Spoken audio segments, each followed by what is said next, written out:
En ce premier dimanche de l'Avent, qui nous prépare à la fête de Noël, je commence aujourd'hui une nouvelle série d'homélies qui va se poursuivre pendant ces dimanches-là et qui a pour titre « Les secrets de Noël ».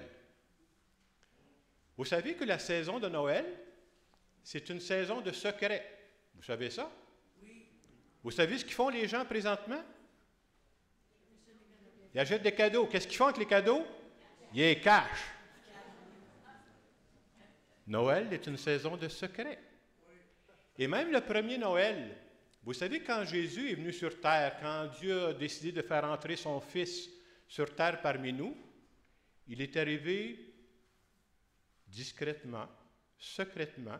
La preuve, la grande majorité des gens de l'époque de Jésus n'ont jamais reconnu que c'était le Fils de Dieu. Mais malgré ça, Dieu a choisi de révéler ses secrets à certaines personnes. On va le voir pendant les dimanches de l'Avent. Il a révélé ses secrets à Marie, il a révélé ses secrets à Joseph, il a révélé ses secrets aux bergers. Finalement, il a révélé ses secrets aux personnes qui prenaient le temps de l'écouter. Et aujourd'hui, nous vivons en 2023 et nous croyons que Dieu nous parle encore. Dieu, je dirais, veut nous donner ce que j'appellerais des informations privilégiées. Et les informations privilégiées que Dieu veut nous donner, bien, ça a un impact sur notre vie. Ça a un impact sur le sens de notre vie. Pourquoi on vit les choses? Autrement dit, je suis en train de vous dire que les secrets de Dieu, ça peut transformer une vie. Mais il y a une condition, il faut les écouter. Si je ne les écoute pas, ça ne change rien. Des fois, on cherche à travers la parole de Dieu à voir comment Dieu agit. C'est important de savoir comment il agit. Et je vous dirais que Dieu agit vraiment comme la nature humaine dans beaucoup de sujets. Je vous donne l'exemple.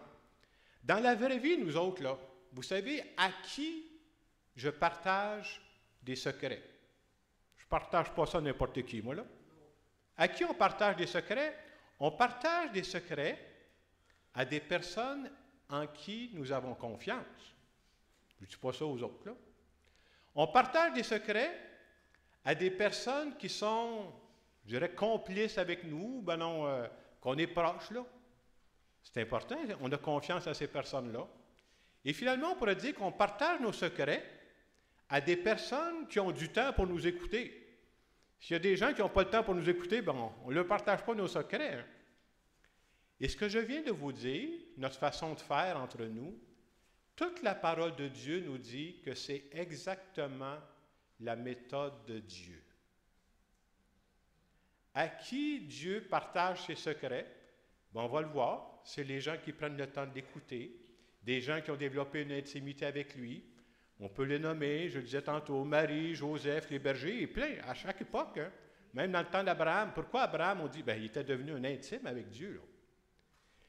Et le grand critère, bien entendu, c'est de dire, est-ce qu'on prend le temps de l'écouter?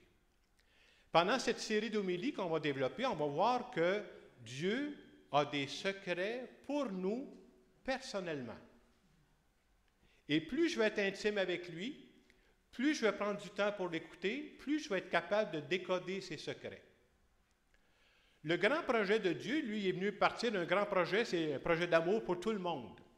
Mais à l'intérieur du grand projet de Dieu, Dieu a prévu des désirs particuliers pour chacune d'entre nous. Et c'est ça qui nous fait avancer, là. Mais il faut prendre le temps de l'écouter, il faut prendre le temps de savoir ce qu'il veut dire. Et pendant toute la période de l'Avent, on se fait demander, finalement, dans mon horaire, j'ai-tu encore du temps pour Dieu? Est-ce que j'ai encore du temps pour devenir un intime avec lui? Parce que si je lui parle une fois par mois, une fois par 2 mois, et je ne suis plus intime, là. C'est pas, Dieu va me parler, c'est juste que je ne l'entendrai pas. Et dans l'Évangile d'aujourd'hui, on revient beaucoup sur le mot « veiller ». Et dans cet évangile-là, on dit « veiller » pourquoi? Parce que le maître pourrait arriver à l'improviste et vous trouver endormi.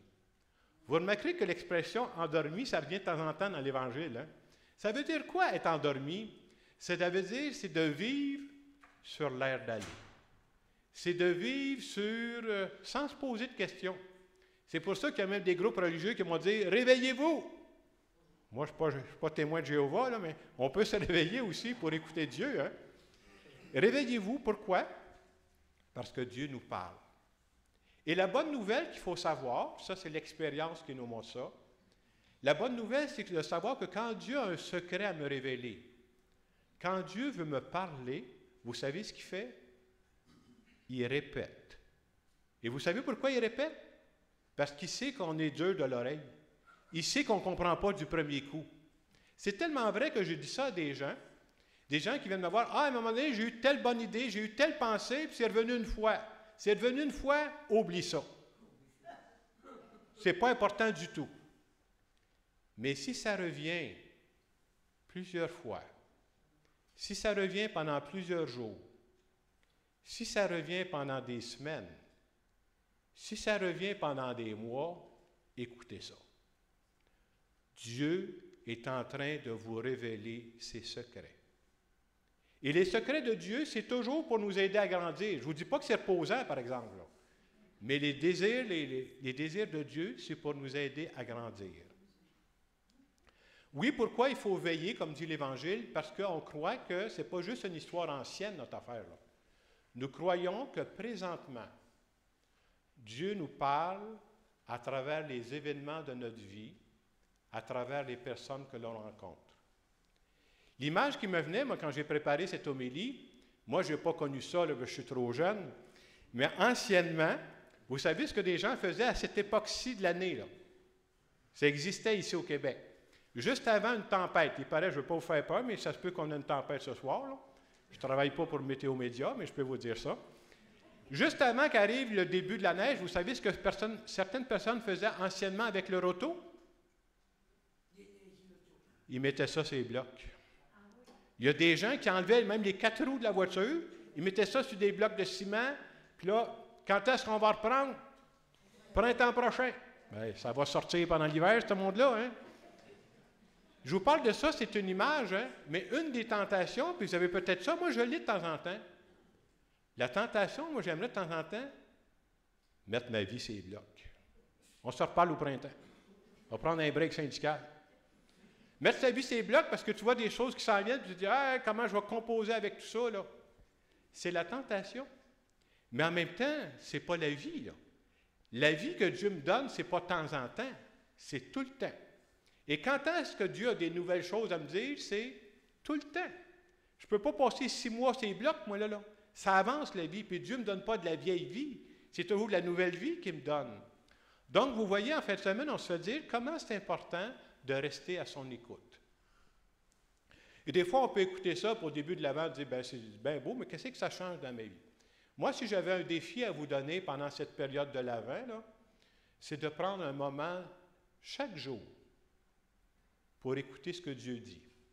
Je n'ai pas revu dernièrement les statistiques, mais j'avais déjà vu ça. Il paraît qu'en moyenne, on écoute au moins 2 heures de TV par jour. C'est quelque chose, hein? Est-ce qu'on pourrait prendre 5-6 minutes par jour? 5-6 minutes, j'en demande pas plus que ça pour dire, je revois ma journée. Bon, on choisit à quel moment de la journée. Moi, je sais que je ne fais pas ça juste avant de me coucher, bien ça, je vais passer tout droit, là.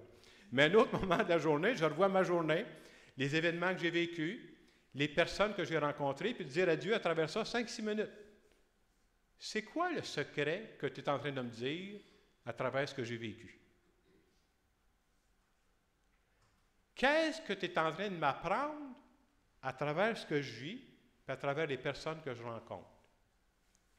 Et si vous faites ça là, juste 5-6 minutes, là, vous allez remarquer quelque chose. Faites-le tous les jours, par exemple. Vous savez ce que vous allez remarquer? Faites ça pendant une semaine, continuez la 2e semaine. Vous allez remarquer ceci. Dieu va se mettre à répéter. Vous savez ce que ça veut dire? Pourquoi il répète?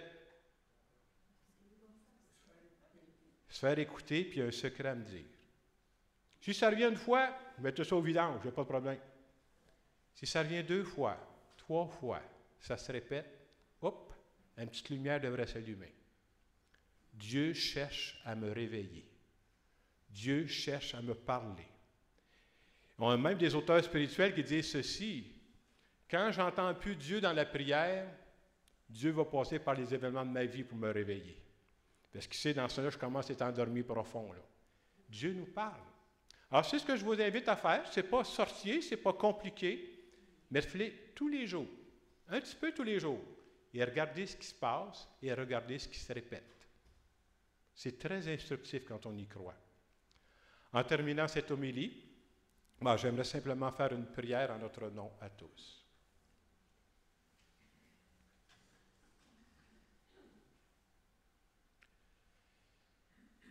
Seigneur Jésus, je crois que tu as des secrets pour moi, personnellement.